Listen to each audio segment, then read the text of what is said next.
स्वातंत्र्यवीर सावरकरांबद्दल केलेल्या आक्षेपार्ह वक्तव्याप्रकरणात नाशिक कोर्टाकडून राहुल गांधींना जामीन मंजूर करण्यात आलाय। राहुल गांधींनी खरं तर 15,000च्या जात मुचलक्यावर त्यांना जामीन मंजूर करण्यात आलाय।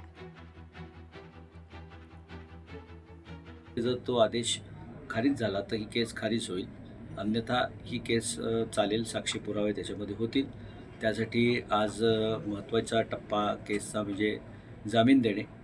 याकरता आधुनिक न्याय प्रणालीच्या पद्धतीनं व्हिडिओ कॉन्फरन्सिंगद्वारे राहुलजींनी आपली हजेरी मेहरबान कोर्टामध्ये लावलेली आहे। त्यांचा जामीन जो आहे तो त्यांचा अक्षय छाजेड यांनी तो त्यांचा जामीन दिलेला आहे आणि तो मेहरबान कोर्टाने स्वीकारून त्यांची जामिनावर 15,000च्या जामिनावर मुक्तता केलेली आहे। सावरकरांबद्दल काढलेले नाही, परंतु कुठला तरी खोडसाळपणा करून राहुल गांधींना बदनाम करण्याचा घाट काही अदृश्य शक्ती करतायत, त्यातला हा एक भाग आहे। त्यामुळे ही केस नाशिक शहरामध्ये नाशिकच्या कोर्टामध्ये दाखल झाली, परंतु आज कोर्टासमोर आदरणीय राहुल गांधी हजर झाल्यानंतर त्यांचा जामीनही मंजूर झाला आणि पुढच्या कार्यवाहीकरता पुढची तारीख देण्यात आलेली आहे।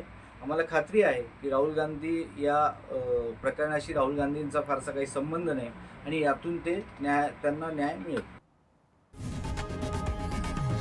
लोकशाही मराठी ऐका, पहा, जागरूक रहा।